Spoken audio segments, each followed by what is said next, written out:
નમસ્કાર, દૂરદર્શન સમાચાર સાથે હું છું હેમાનગીરી। સમાચારની શરૂઆતમાં નજર કરીએ મુખ્ય સમાચાર પર।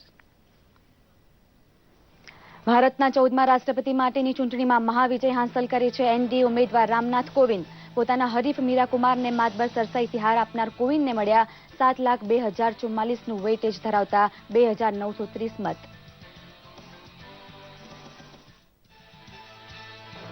રામનાથ કોવિંદને વિજેતા જાહેર કરાતા જ અભિનંદન માટે પહોંચ્યા પ્રધાનમંત્રી મોદી અને ભાજપ પ્રમુખ અમિત શાહ। સર્વોચ્ચ પદ માટે પોતાને લાયક ગણી પૂરેપૂરું સમર્થન આપનાર સૌ કોઈનો આભાર માનતા લાગણીશીલ બન્યા કોવિંદ।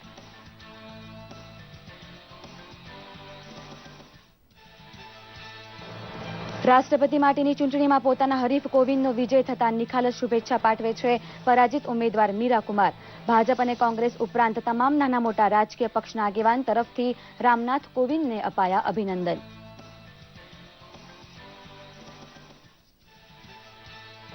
રાષ્ટ્રપતિ પદ માટે વિજેતા ઉમેદવાર રામનાથ કોવિંદે ગુજરાત વતી અભિનંદન પાઠવે છે મુખ્યમંત્રી। ગુજરાત ભાજપ દ્વારા વિજયની ખુશાલી વ્યક્ત કરવા અમદાવાદ સહિત યોજાઈ ઉજવણી।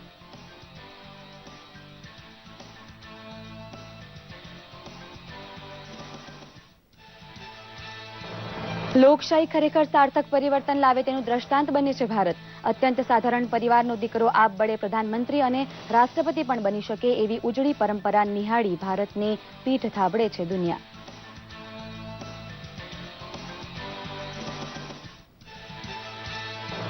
ચોમાસુ સત્રનો ત્રીજો દિવસ વિપક્ષના હોબાળાને લીધે બરબાદ થતા કામકાજથી વંચિત રહી લોકસભા। ખેડૂતના હિત વિશે ચર્ચા માંગતી કોંગ્રેસ નિયમ પ્રમાણે સ્પીકર સમય ફાળવે તેની રાહ જોવા જાણે તૈયાર નથી।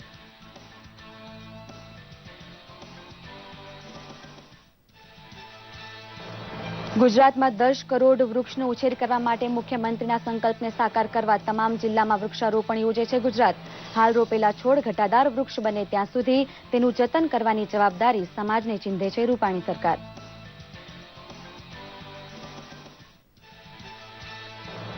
અડધા દિવસના તડકા વચ્ચે ધોધમાર વરસાદનો અનુભવ કરે છે અમદાવાદ। ગુજરાતના આકાશમાં કાળા વાદળ ઘટ્યા હોવા છતાં મધ્યમ વરસાદની આગાહી આપે છે હવામાન ખાતું।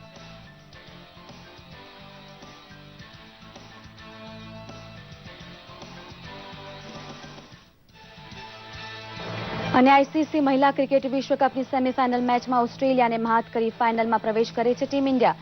અણનમ 171 રન ફટકારનાર હરમનપ્રીત કૌર આપોઆપ બને છે બેટી બચાવો ઝુંબેશની બ્રાન્ડ એમ્બેસેડર।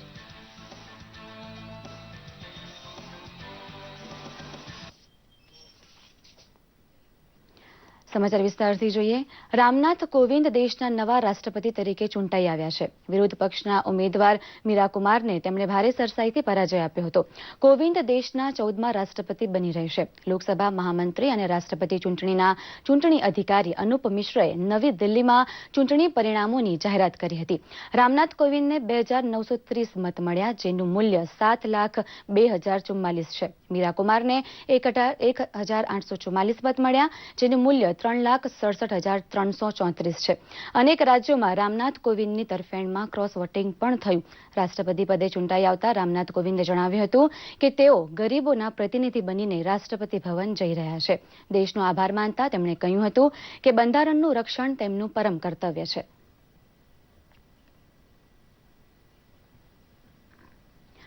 પ્રધાનમંત્રી નરેન્દ્ર મોદીએ રાષ્ટ્રપતિ પદે ચૂંટાઈ આવેલા રામનાથ કોવિંદના નિવાસે પહોંચીને તેમને અભિનંદન આપ્યા હતા। કોવિંદને અંગવસ્ત્ર પ્રદાન કરીને તેમનું અભિવાદન પણ કર્યું હતું। આ પ્રસંગે ભાજપ અધ્યક્ષ અમિત શાહ પણ ઉપસ્થિત હતા।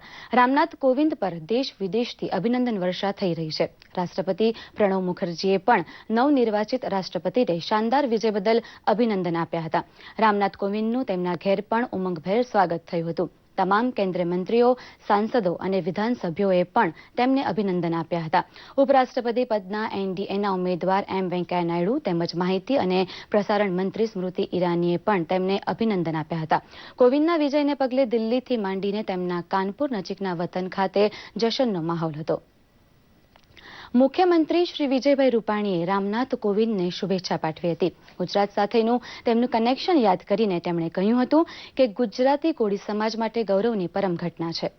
શ્રી રામનાથજી કોવિંદને આજે 65% મત દેશભરમાંથી પ્રાપ્ત થયા એ માટે 14મા રાષ્ટ્રપતિ તરીકે સમગ્ર ગુજરાતની જનતા વતી ખૂબ ખૂબ અભિનંદન આપું છું, શુભકામનાએ આપું છું. આવનારા દિવસોમાં ભારત જગત જનની જગત ગુરુ બનીને દેશ દુનિયાભરમાં આગળ વધી રહ્યું છે, ત્યારે આપણા નવા રાષ્ટ્રપતિ ભારતને પૂરતું માર્ગદર્શન અને નેતૃત્વ કરશે તેવી મને પૂર્ણ શ્રદ્ધા છે. ફરી વખત એમને ખૂબ ખૂબ સમગ્ર ગુજરાત વતી શુભકામના અને અભિનંદન પાઠવું છું. એનડીએના રાષ્ટ્રપતિ રામનાથ કોવિંદ દેશના 14મા રાષ્ટ્રપતિ બનતા અમદાવાદ શહેર ભાજપમાં ઉત્સાહનો માહોલ જોવા મળ્યો હતો. ભાજપના ખાનપુર કાર્યાલય ખાતે પ્રદેશ પ્રવક્તા ભરત પંડ્યાની ઉપસ્થિતિમાં ભાજપના કાર્યકરોએ એકબીજાનું મોં મીઠું કરાવી જીતનો જશ્ન મનાવ્યો હતો. વરસાદનો માહોલ હોવા છતાં ભાજપ કાર્યકરો બહોળી સંખ્યામાં ખાનપુર પહોંચ્યા હતા અને પક્ષ પ્રમુખ અમિતભાઈની કુનેહને બિરદાવી હતી.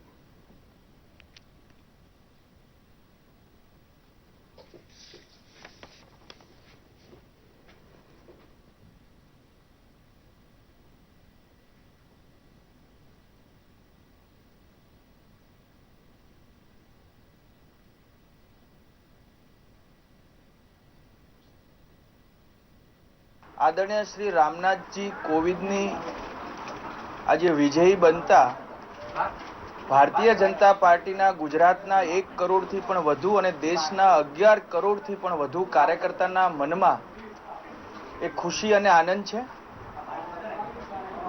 દેશની જનતાની સેવા કરવા માટે આ સર્વોચ્ચ પદ ઉપર રામનાથજીના વિજયથી 11 કરોડથી પણ વધુ ભાજપના કાર્યકર્તાનું એક સ્વપ્ન પૂર્ણ થયું છે. એટલે ગુજરાતની સાથે એમનો ગાઢ.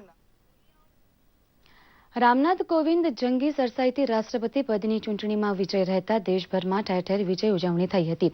જામનગરમાં પણ કાર્યકરોમાં ભારે ઉત્સાહ હતો. નગરજનો અને ભાજપના કાર્યકરોએ રામનાથ કોવિંદના વિજયને વધાવી લેતા ફટાકડા ફોડ્યા હતા અને મીઠાઈ વહેંચી હતી. આ પ્રસંગે કાર્યકરોમાં ભારે ઉત્સાહ જોવા મળ્યો હતો. કોળી સમાજના કાર્યક્રમોમાં ભાગ લેવા માટે અવારનવાર ગુજરાત આવતા રહેલા રામનાથ કોવિંદ સાથેના સંસ્મરણ સૌએ યાદ કર્યા હતા. ભાવનગરમાં પણ ભાજપના સ્થાનિક આગેવાનો દ્વારા વિજયની ઉજવણી કરાઈ હતી. ભાવનગરના તમામ વોર્ડમાં પણ ફટાકડા ફૂટ્યા હતા અને મીઠાઈ વહેંચાઈ હતી. સાંસદ ભારતીબહેન શિયાળના કાર્યાલય ખાતે પણ જશ્નનો માહોલ હતો. કાર્યકરોએ ફટાકડા ફોડીને અને મીઠાઈથી મોં મીઠા કરાવીને કોવિંદના વિજયને વધાવી લીધો હતો. ભાવનગર પંથકના બોટાદમાં માંધાતા દેવની શોભાયાત્રામાં ભાગ લેવા માટે શ્રી કોવિંદ હમણાં જ આવી ગયા હોવાની યાદ તાજી થઈ હતી. રાષ્ટ્રપતિ પદે એનડીએના રામનાથ કોવિંદનો શાનદાર વિજય થતા જૂનાગઢ કોળી સમાજ અને ભાજપ દ્વારા આજે શહેરના પ્રમુખ વિસ્તાર એવા કાળવા ચોકમાં ફટાકડા ફોડી પરસ્પર મોં મીઠા કરાવી ખુશાલી વ્યક્ત કરવામાં આવી હતી. વરસતા વરસાદમાં પણ કોળી સમાજના આગેવાનોએ ફટાકડા ફોડી ડોક્ટર બાબા સાહેબને પુષ્પાંજલિ અર્પણ કરી રામનાથ કોવિંદના વિજયને વધાવ્યો હતો. આગેવાન જીપી કાઠીએ 4 વર્ષ પહેલા કોળી સમાજના સંમેલનમાં જૂનાગઢ આવેલ રામનાથ કોવિંદ સાથેના સ્મરણો વાગોડી પ્રધાનમંત્રી શ્રી નરેન્દ્ર મોદી અને ભાજપ અધ્યક્ષ અમિત શાહ પ્રત્યે આભારની લાગણી વ્યક્ત કરી હતી. રાજ્યભરમાં હાલ વન મહોત્સવની ઉજવણી કરાઈ રહી છે. વન મહોત્સવની સાથે સરકારની અનેક યોજનાઓના લાભ પણ લાભાર્થીઓને આપવામાં આવ્યા હતા. આ વખતે વન મહોત્સવની થીમ એક બાળક એક વૃક્ષ ઉપર રાખવામાં આવી છે. જોઈએ એક રિપોર્ટ.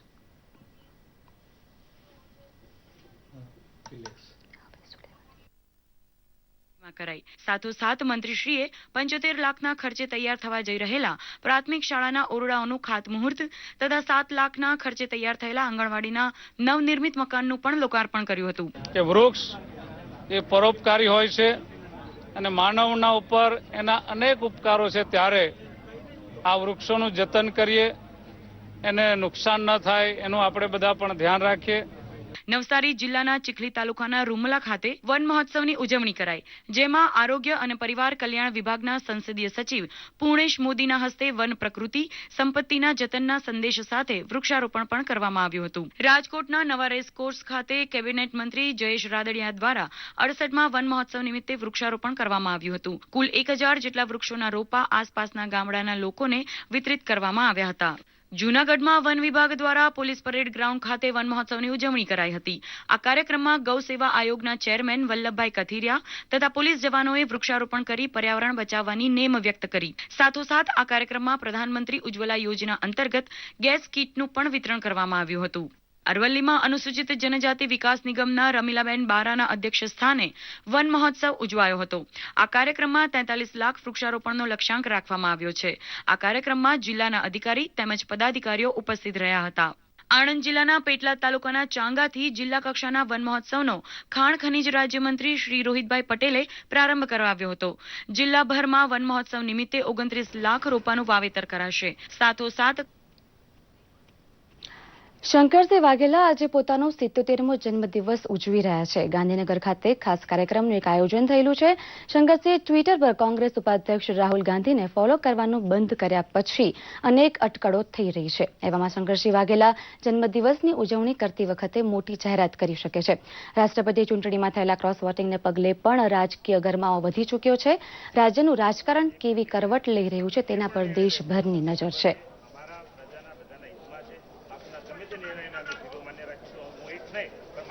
આ વિશે વધુ વાત કરવા માટે દૂરદર્શન સંવાદદાતા ગાંધીનગરથી જોડાયા છે દેવશી વારોતરિયાજી. દેવશી, શંકરસિંહ વાઘેલાના જન્મદિવસ નિમિત્તે તેઓ એક સંમેલન યોજી રહ્યા છે, એક મહત્વનો નિર્ણય લેવાના છે, તો કેવો માહોલ છે અત્યારે?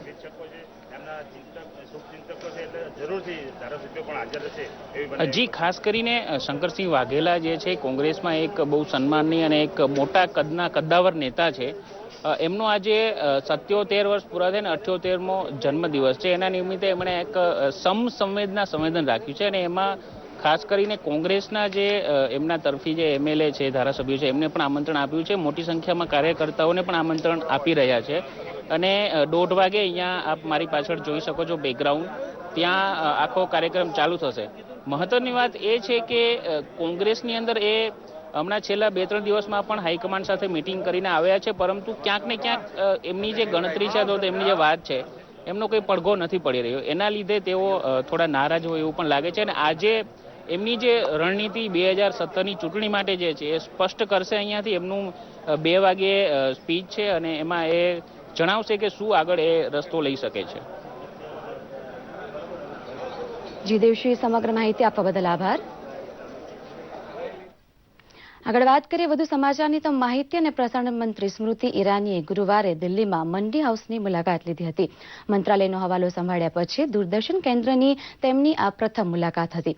પ્રસાર ભારતીના ચેરમેન એ સૂર્યપ્રકાશ અને સીઈઓ શશી શેખર વેમ્પતીએ તેમનું સ્વાગત કરીને પુસ્તક ભેટમાં આપ્યું હતું. માહિતી અને પ્રસારણ મંત્રીને ત્યારબાદ દૂરદર્શનની કામગીરીથી વાકેફ કરવામાં આવ્યા હતા. તેમણે દૂરદર્શન સ્ટુડિયોની મુલાકાત પણ લીધી હતી. ડીજી ન્યૂઝ વીણા જૈન દ્વારા મંત્રી સ્મૃતિ ઈરાનીને ચેનલના કામગીરીથી વાકેફ કર્યા હતા. દૂરદર્શન કર્મચારીઓ સાથે સીધા સંવાદ કરીને તેમણે સ્ટુડિયો કામગીરી સમજવા પ્રયાસ કરીને માર્ગદર્શન પણ અપાયું હતું. તેમણે ન્યૂઝરૂમની પણ મુલાકાત લઈ સંપાદન કામગીરી નિહાળી હતી.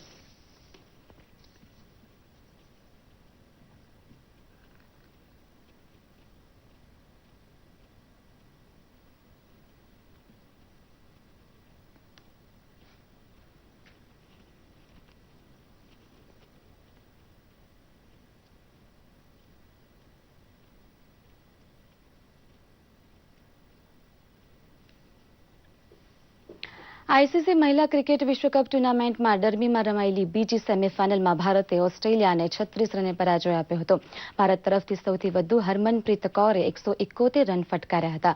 282 રનના વિજય લક્ષ્ય સાથે મેદાનમાં ઉતરેલી ઓસ્ટ્રેલિયાની ટીમ 245 રનમાં ઓલ આઉટ થઈ ગઈ હતી. ઓસ્ટ્રેલિયા તરફથી મેકવિલે સૌથી વધુ 90 રન બનાવ્યા હતા. રવિવારે રમાનારી ફાઇનલ મેચમાં ભારત અને ઇંગ્લેન્ડ ટકરાશે.